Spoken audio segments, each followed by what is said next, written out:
Nació en Buenos Aires en 1978. Hablando de recuerdos.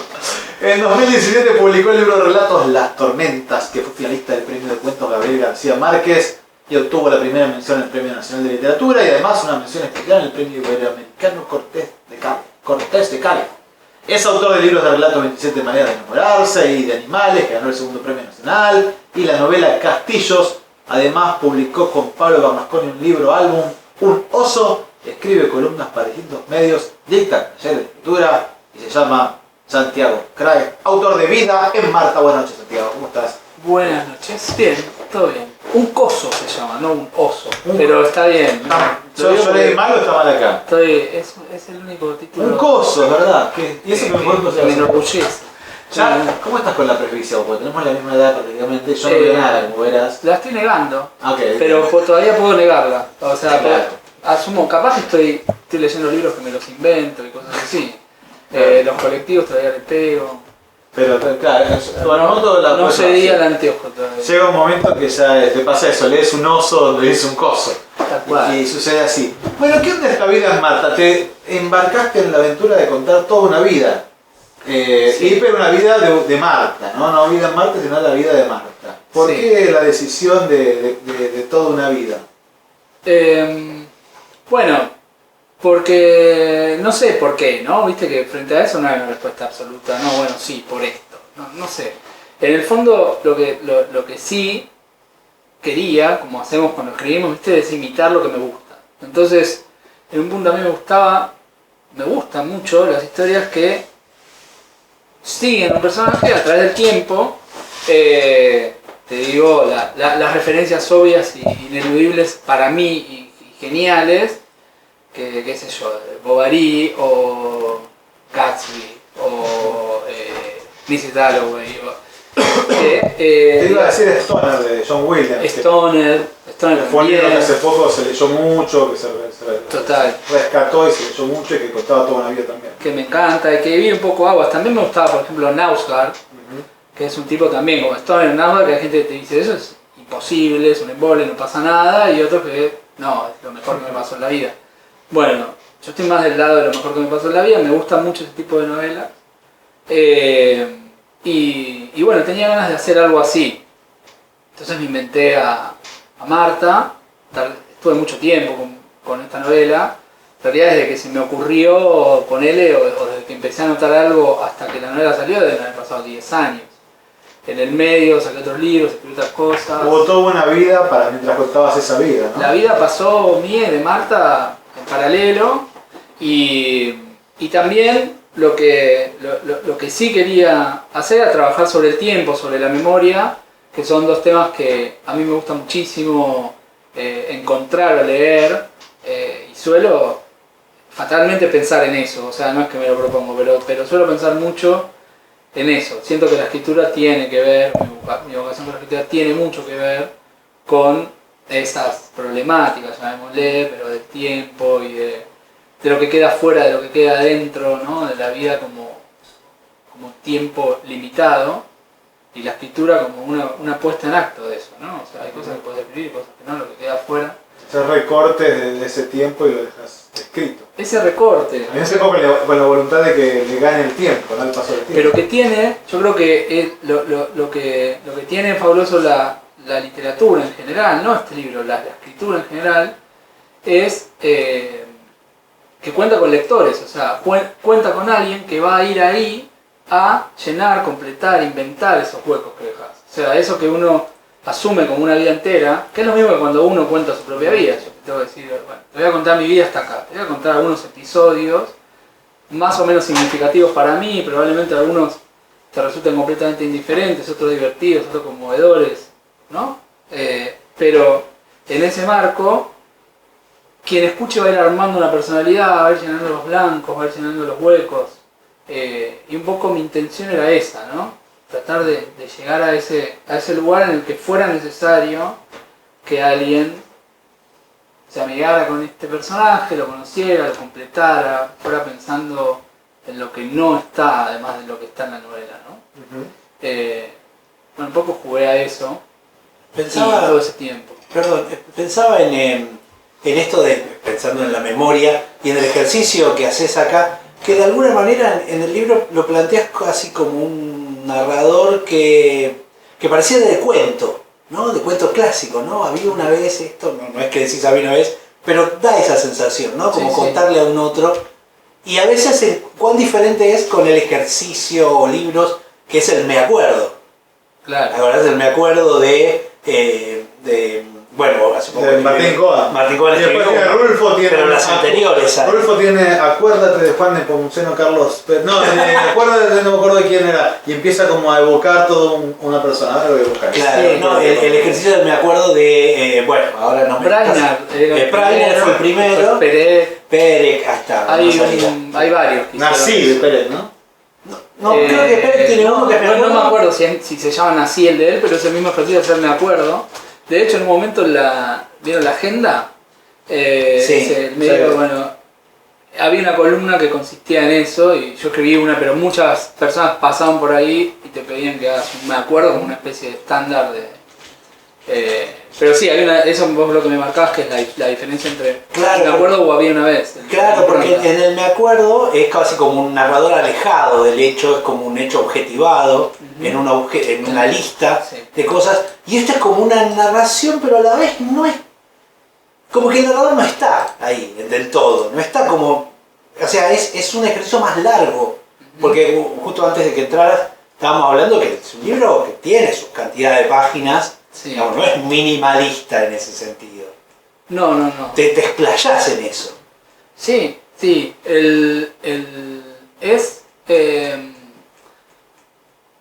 La intención de contar una vida siempre va a quedar corta. Entonces desde ahí ya es un fracaso anticipado en cuanto a la totalidad, eso no va a existir, que así funcionan justamente esos me acuerdo, porque en esos me acuerdo está el recorte de saber todo lo que no te acordás. Y eso es, por más de que escriban, esas personas van a llegar y lo lindo de esos libros, de todos esos libros, es la arbitrariedad de esa secuencia, ¿no? Que de repente aparece, me acuerdo de... un número de teléfono. La dudosa seguridad del Super 8 de Little Park y de la primera vez que mi mamá me dijo te quiero, ¿no? O sea, son hechos que parecen no tener el mismo peso y sin embargo en la memoria coexisten. Y el había una vez, o ese tono con el que, bueno, sí, cuento o empieza, también es para establecer que dentro de la narración de una propia vida, ¿no? Entra siempre la invención, la ficción, el había una vez. O sea, uno lo que cuenta definitivamente no es objetivo y verdadero y cierto como uno se cuenta. Desde el recorte hasta la invención, una vez hasta... Bueno, esto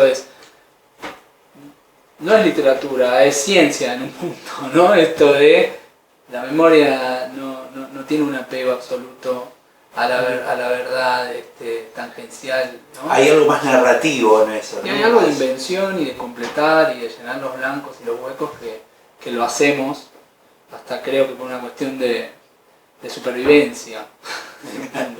Bueno, lo hacemos como individuos, pero también como sociedad, ¿no? Eso es más interesante todavía, pensar que nos construimos falsos recuerdos para avanzar como país o para tener cierta identidad. Me estaba acordando de South Park, las vallas de los recuerdos. ¿No tienen las vallas de los recuerdos? Son unas uvas que empiezan a decir, ¿te acuerdas cuando, no sé, por ejemplo, cuando íbamos a comprar choripanes en la costanera? Sí, me acuerdo. ¿Y te acuerdas cuando el matrimonio se veía como un hombre y una mujer? Oh, sí, qué buenos tiempos. No, y te van colando como cosas de facho, porque también a veces la memoria, ¿te acordás cuando que genera cierta idea de que todo tiempo pasado fue mejor? Por general tiende al conservadurismo también, a querer como conservar el pasado, o como querer uno recuperar una infancia perdida, una juventud perdida. Hay algo también de dolor, ¿no? Sí, bueno, pero precisamente, por lo menos la intención en el movimiento de esta escritura, de lo que yo trataba de pensar mientras escribía o de llevar adelante con la escritura, va por otro lado, es como un tiempo presente que se come a sí mismo y no está idealizado el pasado, porque yo no tiendo a hacer eso, sí a que yo idealizo, como cualquier ser humano, algunos momentos de felicidad que están anclados en algún tiempo, que a veces en la infancia, a veces en la juventud, a veces antes de ayer.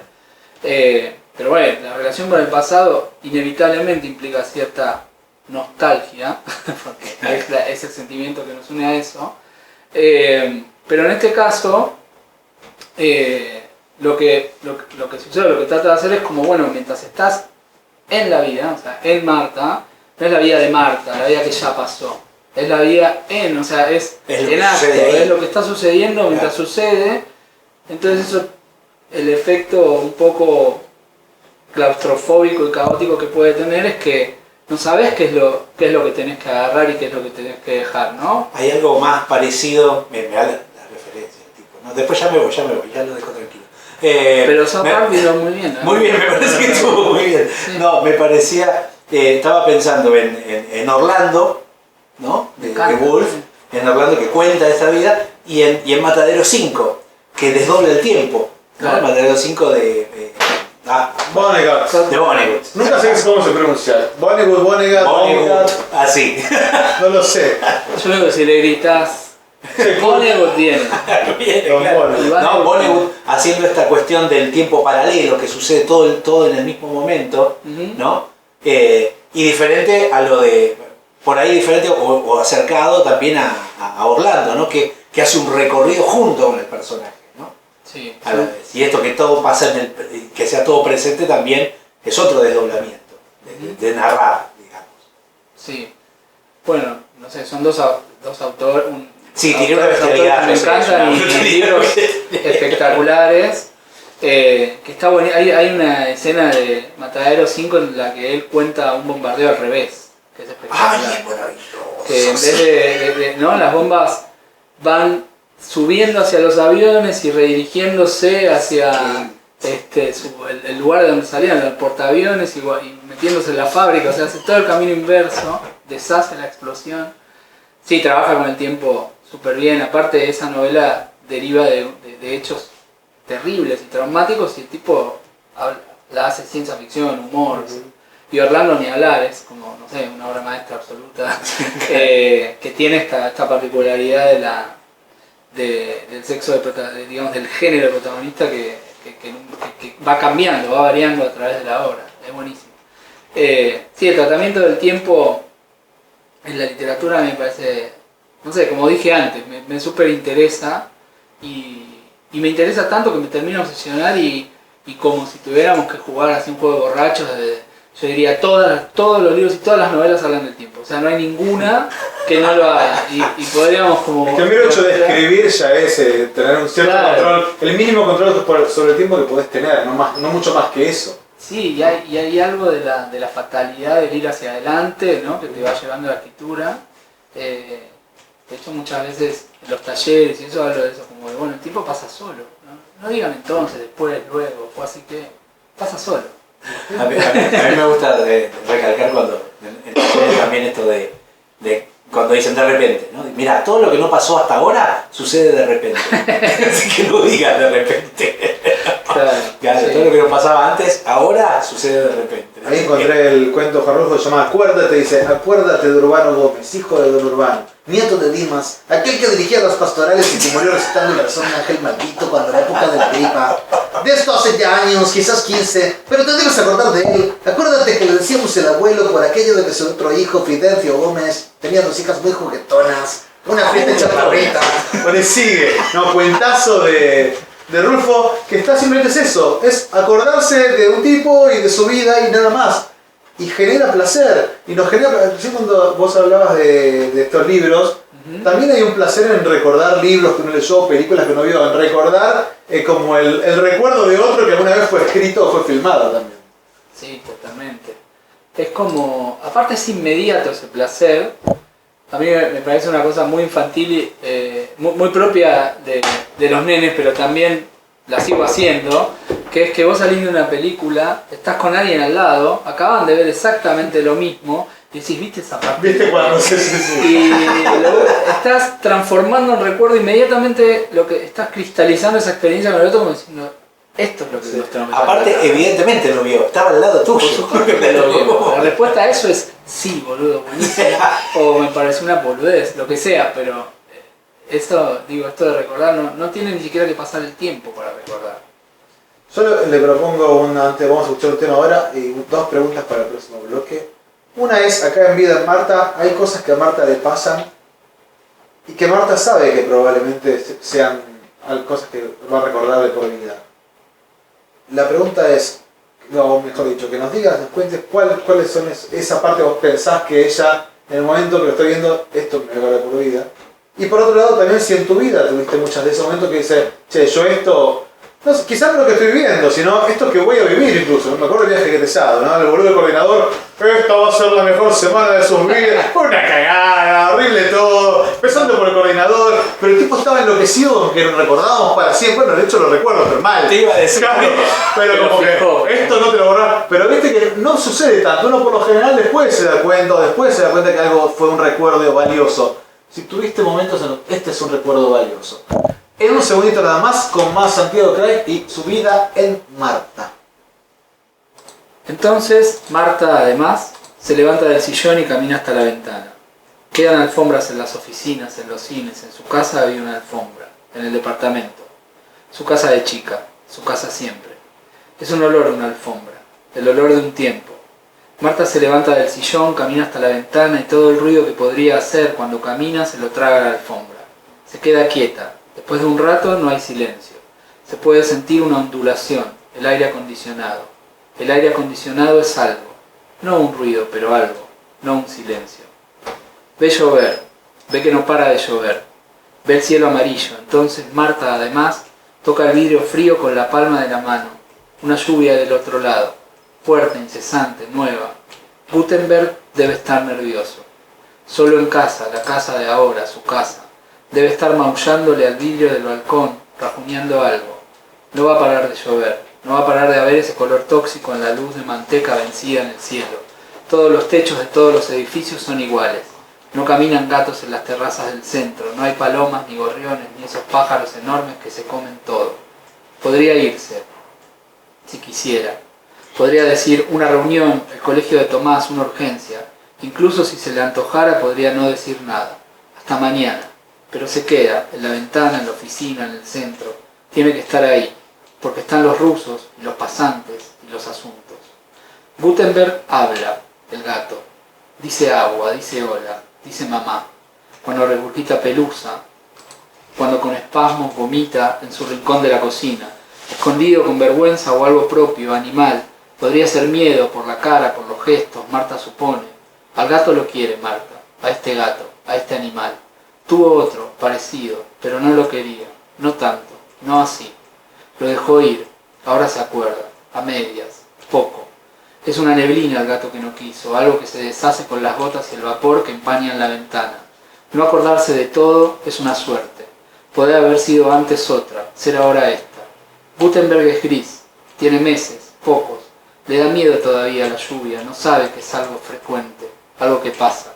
Debe estar maullando, abajo de un mueble debe estar a su modo único, de gato desesperado, porque le pasa eso con la lluvia, con el viento, con los ruidos elementales.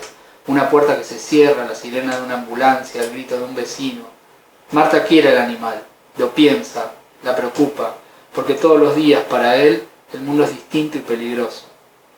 Entonces Marta camina de la ventana a su escritorio, se deja tragar los pies por la alfombra. Se sienta y aprieta el botón de luz que hace aparecer su voz en la casa vacía. Habla como una nena. Dice Gut, dice hola Gut. Espera, escucha, vuelve a decir, gatito, ¿querés pollito? ¿Querés el juguete? ¿Dónde está Gut? Lo adoptó para acariciar un gato, para servir leche aguada en un plato de cerámica, agacharse, apoyarlo en el piso, escuchar el ruido del lambeteo. Lo adoptó para que no se muriera sin vida. Vino con el nombre puesto. Era una calle. La calle de la casa rota, en Herley, del barrio Escombro, de lo que quedaba en la zona después del arrebato. Para que no se los comieran, los sacaban de ahí. Una pena horrible.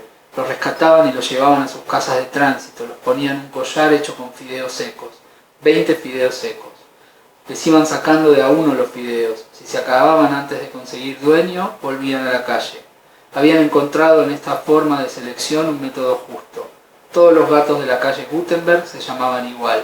Estaban los Pavón, los Burela, los Gutenberg, los Newton. Este, el suyo, era el más flaco, el más desgreñado, el más feo. Gut, gatito, la escucha. En cada pared hay un reverbero, la voz por los huecos dispuestos se dispersa. No puede evitar la voz de Marta, es la voz de la casa que le habla. Lo escucha escuchar, es un miau, neutro, limpio, no es ninguna de estas palabras que modula, no es llanto. Ahora va mami, Gut, tranquilo. Es el agua y nada más, tranquilo, es solamente lluvia, ya pasa, ya pasa. Deja abierta la comunicación, pone música, una lista de canciones de Lonnie Johnson. La lluvia, el gato que maulla, el aire acondicionado, la voz de un muerto que canta. Vuelve al sillón, Marta, mira el techo y no ve nada. Cierra los ojos, descansa. No hay nada en el techo, se duerme apenas, casi sueña. El gato no crece en su sueño, se queda así, chiquito, chiquito.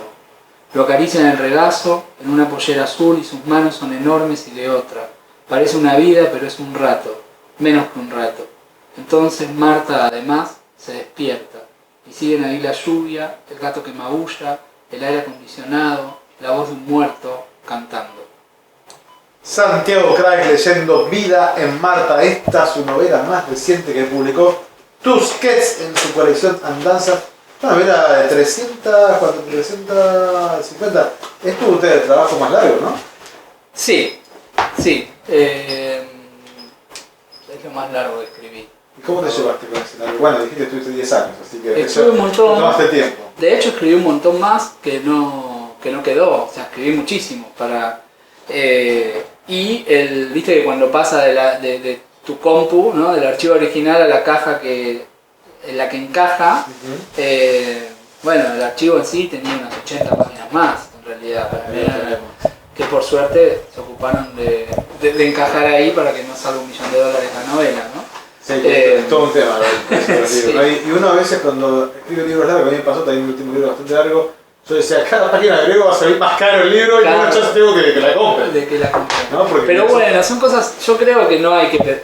Es una estupidez lo que digo, pero no deja de, por lo menos para mí, ser cierto, no hay que pensar en eso. Eventualmente, si no se compra, que no se compre. Pero... Se piratea. Lo que sea. Pero el tema es que, bueno, la novela sabe lo que tenga que ser. Después sí, me llevó tiempo. Después puedes sacar un cry cut, ¿no? Claro, bueno, Sara Gallardo, el corte del director, el Apocalipsis Now de 16 horas. Sara Gallardo con los galgos, ella escribió Los galgos que tiene como también 300 400 páginas, y después escribió Historia de los galgos, donde cuenta la misma historia pero condensada, le saca toda una parte, y ella misma le pareció que estaba demasiado largo y la publicó de nuevo la misma historia, pero en 200 páginas, menos, tiene 150 páginas. Yo leí la larga y me parece que no hay manera de sacarle una letra. Es mejor la larga toda la vida. Si lees la otra sola decís, está muy bien. Ahora, cuando lees la larga, con toda, efectivamente está demasiado larga, le sobra, pero justamente ahí está la gracia en lo que le sobra, ¿no? Bueno, hablábamos fuera de ley, los tiempos de la escritura y los tiempos de la edición son otros. Claro, exacto. ¿No? Los tiempos, exacto. Los mecanismos, la dinámica es Sí. otra, ¿no? Sí. ¿Cómo viviste eso de una novela tan extensa, o por lo menos extensa, no tan extensa, pero eso y después enfrentarla al proceso de la edición? Bueno, me puse a llorar, básicamente, cuando la tenía que leer de nuevo. Y sí, la verdad es que volver a leer, primero que esto, más allá de mi propia experiencia, como para transmitirla, qué sé yo, a otra gente, cuando uno escribe, uno dice, bueno, terminé, ¿no? Le puse un punto final y terminé la novela. Bueno, no, ahí puede pasar un montón de tiempo hasta que esa novela, primero la termines realmente de escribir y corregir, etcétera, y después, bueno, derive en esto, en algo publicado, que la publicación termina siendo un, bueno, hasta acá llegué o hasta acá dio el tiempo, ¿no? Uno podría seguir adelante. Pero sí, tuve a Paola Lucantis, editora de Tusquets en ese momento, ahora está Mariano Valerio. Paola me ayudó un montón desde la contención emocional de, bueno, bancátela, hay que leerla, a, bueno, eso, ayudarme en la lectura, darme ideas. Y lo que pasa, que es bueno y malo a la vez, es que uno cuando vuelve a leer lo propio, lo lee con cierta genialidad. Eso sirve para corregir y también sirve para autoflagelarse y decir, ¿cómo escribí esto? ¿No? Pero te desdoblás, ¿no? Sos el que te mira a vos mismo y decís, ¿cómo vas a hacer esto? Pero por suerte, esa capacidad, esa bipolaridad uno la puede tener como escritor y sirve, creo, para corregir. Para la vida ya es otra cosa. Para ya la vida, otro sí. tema, ¿no? Pero Para la vida, también. esa bipolaridad no sé si está tan buena. Pero no sé si es tan práctica. Claro. Había quedado dos preguntas pendientes que en realidad eran una, y era si, primero, ¿qué momento de la vida de Marta sentís que Marta en ese momento no tenía como que iba a ser un gran recuerdo, pero después terminó siendo un gran recuerdo en su vida? Y después si vos tuviste también momentos que dijiste, de esto me voy a acordar toda la vida. Sí, mira, hay algo que justo hablando de Kurt Vonnegut, o como se diga, bueno, este señor dice mucho mejor de lo que yo voy a decir esto, pero hay unas clases de él que son muy famosas en las que, bueno, explica los distintos tipos de cuentos, de estructuras de narrativas y bla bla bla, y bueno, hace como un cierre en el que él dice, bueno, él define las obras maestras, ¿no? Él va diciendo va hablando de estructuras como la Cenicienta, cómo son esos cuentos, la historia de la caída, del que cae en un pozo y después sube, bueno, etcétera, distintas formas de contar una historia. Y después habla de Hamlet, y en Hamlet él dice, bueno, en Hamlet pasa algo que nunca sabemos del todo, si las cosas están bien o mal. Entonces, ¿no? Y él va manipulando un poco la situación, pero dando cuenta con ejemplos de que eso efectivamente es así. Y cuando llega a una conclusión dice, bueno, si yo no creo en Dios, pero supongamos que hay, y que yo llego y es todo como dicen, y llego al cielo y está el portero, San Pedro, y me dice, bueno, te puedes hacer una pregunta a Dios, ¿qué le dirías? Y él dice, bueno, yo le preguntaría cuáles fueron los buenos y cuáles fueron los malos momentos, ¿no? Que me ayuda a decir. Y creo que hay algo de eso, y yo pensé mucho e incluso forcé un poco eso en la novela, aunque lo chiquito y lo grande se peguen, y lo relevante y lo irrelevante también convivan, y que de algún modo Marta no sea tan consciente o no explicite nunca esto. De hecho, a veces puede torpemente creer que algo va a ser definitivo, o cuando advierte alguna situación, por ejemplo, che, me voy, esta a lo mejor es la última vez que voy a estar sola, porque me voy a vivir con alguien, me voy a casar, o voy a tener un hijo, o de repente se da cuenta de eso, pero no lo puede solucionar, ni tampoco está a la altura. Hay una escena en la que el esposo, digamos, va a anotar el nombre de su hijo en el registro civil, qué sé yo, y él sabe que está en un momento trascendente y empieza a sonar la canción de Titanic, y dice, es una mierda esto, y yo voy a tener que vivir toda mi vida con esto, me voy a acordar de esto y de la canción de Titanic. Entonces, sí, hay momentos en la novela, ahí por ejemplo, al principio, el primer capítulo tiene un momento como fundacional de pierde un juguete y advierte que esa pérdida es irremediable. Muy chiquita, bebé. El trineo de Citizen Kane, ¿no? Claro. Y acá es más ochentoso el objeto porque es un pastillero pez, de esos que venía a la cabecita con la cara del gato silvestre. ¿Por qué? No lo sé. ¿Se llamaban peces? Pez se llamaba. Era de anís. Eran como, sí, no recuerdo, pero yo sabía que lo levantabas y tenía sus pastillitas ahí con cabezas de personajes. Bueno, pero ese es un momento. Y después me preguntabas a mí. Sí, si vos en un momento fuiste, porque por lo general nos pasa como Marta. Vivimos cosas y no sabemos qué es importante y qué no. Pero hay excepciones, ¿viste? Sí. Esto voy a vivir es único. Uno lo resignifica,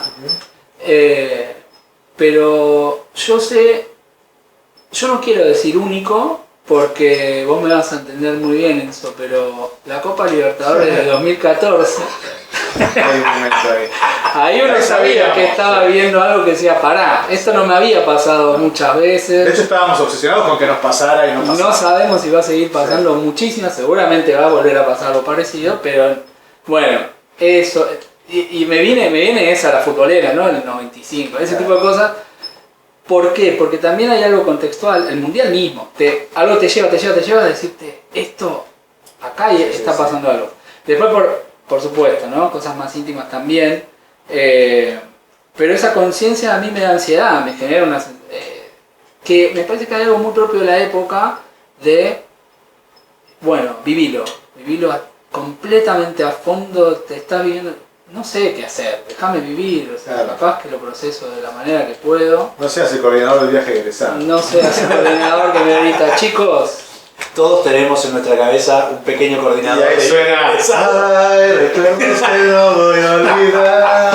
3 conchas. Me hacían llorar, claro. Me acuerdo que me hacían llorar. Pero qué cosa, ¿no? Recién pensaba también, ¿no? Esto de los recuerdos, cómo nos gusta el recuerdo de otro que nos cuentan historias de datos que incluso uno a veces tiene nostalgia de épocas pasadas que ni siquiera vivió. ¿No? A mí me pasa mucho con los 60. Los 60, no sé cómo eran, o sea, sé lo que me contaron, otro de su recuerdo, pero igual me provoca nostalgia y me gusta recordarlo desde ahí, desde Sí, la imaginación. Sí, e incluso hay como una especie de nostalgia anticipada, de uy, ¿no? Que eso también es la conciencia de, mirá, estoy viendo esto y se va a ir. Entonces lo empiezo a extrañar en vez de vivirlo, ¿no? Claro. Como- O lo saco el celular para sacar una foto y ya no lo disfruto nada. Y ya está. Sí. Pero hay como una nostalgia anticipada. A mí me pasa, por ejemplo, gente muy joven que ya tiene nostalgia y vos decís, viviste en 30 minutos. Claro. Y dice, uy, ¿te acordás de Cartoon Network? Pero claro, Yo era grande para acá. son Sí, sí, proporcionales. cuando tengo nostalgia de algo que uno ni sabía que existía, capaz, ¿no? Claro. No, ¿te acordás cuando cantaban? ¿De quién? Pero digo, están hablando de, en términos reales, están hablando de 5 años atrás. Claro.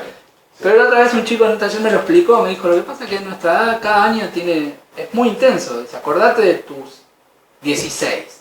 No es lo mismo que tus 35. Capaz que no te acordás tan todo, pero hay momentos que tienen otra Todo es nuevo, frecuencia. ¿no? Quizás. Bueno, a mí me pasa con el fútbol. Me acuerdo muchísimo los jugadores de los 90, cuando a mí empezó a gustar el fútbol, me acuerdo todos los jugadores, los partidos, todo, y no me acuerdo con quién jugaba, no cómo terminó el partido.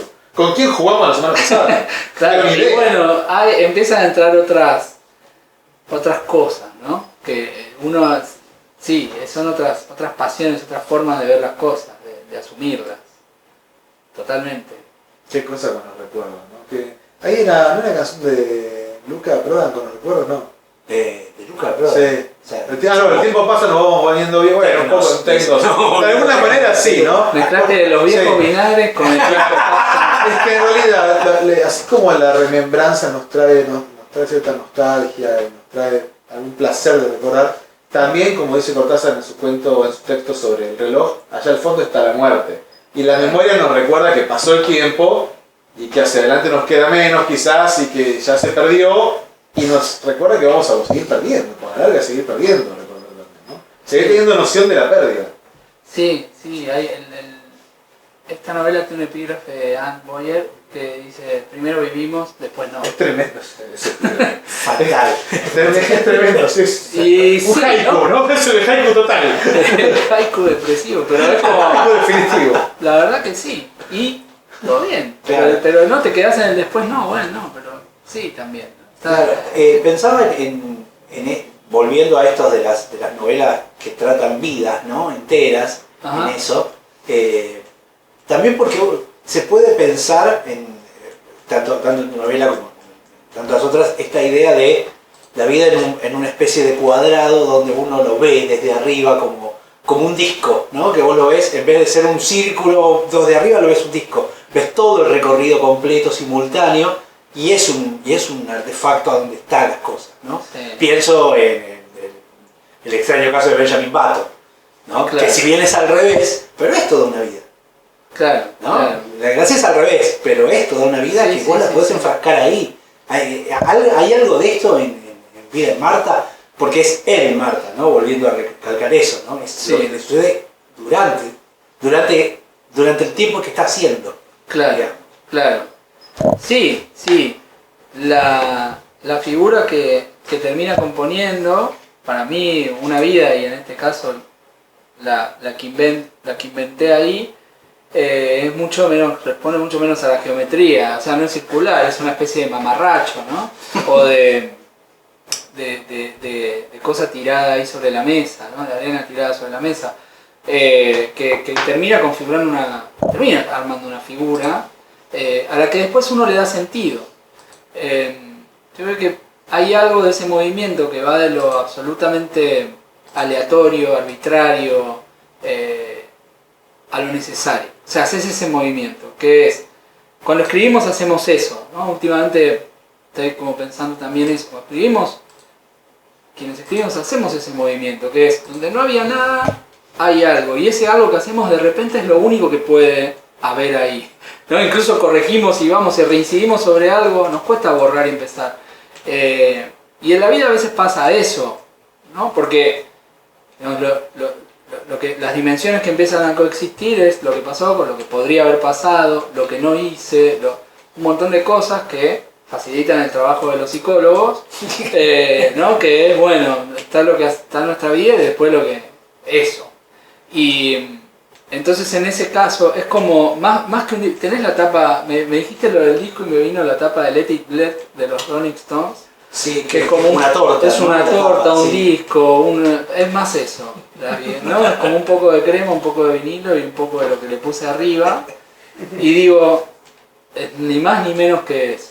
Volviendo a South Park, ¿se acuerdan del dios de South Park? Como era, era como un ornitorrinco con peluca, ¿no? Y decía, ¿por qué voy a hacer otra cosa? Y tiene razón, ¿no? Soy Dios. Tengo la forma que quiero. Nos visita Santiago Craig, autor de Vida en Marta, que publicó Tusquets, esta novela que acompaña la vida de esa persona mientras es Marta, vamos a llamarlo así, para decir la vida de Marta, de muchos de los 80, esa época gloriosa, porque fue donde tuvimos nuestra infancia, donde Marta también la tuvo. Nosotros no me decimos que es gloriosa. Nosotros todos los que vivimos en la infancia de los 80, pero y bueno, también en la idea del despertar de la democracia, había como ciertos aires que estaban buenos, pero también había mucha represión. ¿Qué hubo de los 80? ¿Por qué? La pregunta es, primero, ¿por qué nos atrae tanto esa época? ¿Es solamente porque éramos niños y nada más? Porque también había sufrimiento en ser niño. Sí. Y los que escribimos por lo general tuvimos una infancia que no estaba tan buena. Por eso escribimos, ¿no? Claro, claro. Entonces, ¿por qué razón de todas maneras, pese a haber tenido nuestros sufrimientos en ese momento, todavía añoramos? Bueno, lo que decís, o sea, claramente la infancia como patria es muy común y quien haya vivido su infancia en los 90, los 2000, incluso alguien podrá recordar este momento que nosotros decimos, por favor, que le van a sacar como el mejor momento de su vida. Cuando le pegaban a los jubilados. Claro, le van a decir, no van a estar, porque el lugar donde van a poner la mirada no va a ser ese, como nosotros, vos mencionaste, sí, había cosas oscuras, pero nosotros estamos volviendo en el Park. Estábamos con tutales en el ring. Claro, entonces también tiene que ver con eso. Yo tuve una infancia muy feliz, o sea, yo no, por supuesto, todo lo represivo, iba a un colegio de curas, todo eso existía, pero en sí mismo mi relación con mis padres, con mis hermanos, con mis amigos era buena y yo tengo recuerdos felices de mi infancia. Yo idealizaba el pasado, por ejemplo, de chico me gustaba la música que le gustaba a mis papás, o sea, de los 60, también pasa eso, esas idealizaciones se corren, como ahora los 90, que para nosotros son antes de ayer, para la gente es lo mismo, esos 30 años que nos separaban de los hippies. Bueno, para ellos son lo que para nosotros pasaban en el boliche, digamos, esa música, y lo idealizan. Y vos cuando te dicen eso decís, bueno, pero no era tan así, no estaba tan bueno, ¿no? Lo mismo que otra gente más grande, 10, 15 años más grande que nosotros, dicen, bueno, los 80 no estaban tan buenos. Si no, estaban buenísimos. No, porquería. Yo creo que tiene que ver con eso. Pensar en esto de las modificaciones de las memorias también y en los 80. Resulta que ahora en los 2000 yo no recordaba que se le hubiera querido tanto a Alfonsín. No, todo lo contrario. Por ejemplo, para dar, digo, claro. Yo me vi como una muy mala imagen de Alfonsín, digo, y de repente no, que el padre de la democracia. Che, calmemos un poco porque no era tan así. No, sabes, tal cual. A veces el contraste favorece o desfavorece a quienes, ¿no? Es como, bueno, pero ¿qué querés? Comparado con, y ahí empezás a... Tal cual. ¿No? Sí. Bueno, de hecho había muchos que decían, no, el turco por lo menos se sonreía, no sé, como era simpático. La mina que se llevaba, se veía, sabíamos todo que la llevaba también. Claro. También le pegaban a los jubilados igual. Ese, ¿no? También, ese también lo hacía. Sí, hacía todo mal. Lo que pasa es que, tal cual, de hecho, la idealización de los 90 a mí me choca. Es difícil. Porque digo, pero ojo, que era un momento en el que se vino todo medio para un lugar que no está bueno. Y bueno, pero pasa nada, es como lo que antes decías vos, Enzo, de así como uno se engaña a sí mismo, colectivamente también nos formamos ideas y posiciones que una vez asumidas es muy difícil horadar, meterse ahí y decir, che, problematizar, ¿no? No, ya está, es esto. Y ahí quedó como estatua la cosa, ¿no? ¿Dónde conseguimos el libro? En todas las librerías del país y por internet, y también estás en Uruguay también, y creo que en Chile también, ¿no? Me parece. Sí, o eso te dice cuando No sé, no sé, en Uruguay sí, pero no sé. hay un chino que era en Sí, lo buscan, Vida en Marta, van a la librería, o lo pueden buscar en alguna plataforma amiga, y él lo encuentra. Además a Santiago Cray lo siguen en Instagram, si quieren, en @ ¿cómo es? Creo que es X Santiago Cray. X Santiago Cray, con G final, Cray final. Y si no, lo pueden ver en el nuevo gasómetro. Bueno, Sí. bien. La última, influencias literarias. Es decir, tiramos, hablaste de varios autores, 3. Cortázar. Listo, adentro, aprobado. Mirá, 3 cosas, Enzo, 3 cosas. San Lorenzo, Cortázar y Colegio de Curas. Y colegio, ya tenemos. Ya está todo bien. Y aparte Estás en el gremio. Ok. No yo, pero bueno. Somos el gremio de la gente que fue trastornada por el colegio de curas. Dijiste trastornada y mi trastornada preferida es Virginia Woolf. Bien ahí. Y qué sé yo, te dije un argentino, te dije un extranjero, ya está, ahora un montón. Pero voy a decir lo primero que me venga a la cabeza y me viene Onetti. Onetti, mira. Qué sé Si yo. tuviera acá un mono que es fan de Onetti. Y fuera de la literatura, 3 referentes así en general que puedes usar para la literatura o no, o para la vida. A mí me gustan mucho las cosas obvias y me gusta que me gusten las cosas obvias. Por ejemplo, Cortázar, ¿no? Dice, no, a mí me gustaba pero ahora no me gusta más. No, a mí me gusta siempre. Los Beatles. Bien. ¿De los Beatles Que quién? me toca los Beatles. Paul McCartney. O sea, no te voy a tirar George Harrison. dame el Beatle más hegemónico Bueno, que tengas. Paul McCartney, ¿no? Es tipo, sí, es mi El referencia. más Beatle. Y me gustan esas cosas, ¿entendés? Y vos me decís, decime tres referentes en tu vida. Yo te voy a decir Paul McCartney, Indiana Jones, ¿entendés? Qué sé yo, por esa línea te puedo decir Batman. Pero bueno, por supuesto que si me pongo más así intelectual, qué sé yo, hay pintores y artistas. Claro, sí, me influenció muchísimo. Schopenhauer, no. La prosa de Stevenson, los sonetos. Sí, la verdad que sí, pero no, o sea, tengo más presente las canciones de McCartney que tal vez los aforismos de Spinoza. Sale mucho también entre el escritor el niño viejo, ¿no? Que tiene alma en la vida y me gustaba el tango y todo, tu comunidad te mira como, flaco. Para mí yo, Nirvana me enteré que existía como en el 2010. Existió Nirvana y era ni enterado. Claro. Sí, No estaba como en otra. Estaba como en la vida en Marta, la vida en Cry, la vida en McKay. La vida en una. Sí. La vida en una. Sí, Esa es sí, otra la vida en novela. No, yo bueno, música siempre, en mi casa mi viejo tenía mucha música y yo siempre escuché mucha música. Entonces la música para mí está casi al nivel de la literatura. De hecho, primero llegué a la música y a través de la música llegué a leer. Yo leí libros porque Jim Morrison leía libros. Bien. Claro, empecé a leer porque decía, este tipo, mirá, lea a William Blake, a Nietzsche, y yo iba a leer Rimbaud. Rimbaud. Después Rimbaud pasó a ser, o sea, la remera que tenía Jim Morrison empezó a tener a Rimbaud, o a Cortázar, etc. ¿no? Pero eso, no sé, los ídolos de la vida están por ahí. Los ídolos de la vida están por ahí. Ese es el título que nos deja Santiago Cray, autor de Vida en Marta, editorial Tusquets. ¿Con qué tema sobre la memoria nos vamos? Con otro. Con otro que no se pueda. Santiago, muchas gracias por esta visita. Felicitaciones por el libro. Saludos, un abrazo grande a la familia y que gane San Lorenzo. Por supuesto, así será. Bueno, gracias chicos. Hasta la próxima.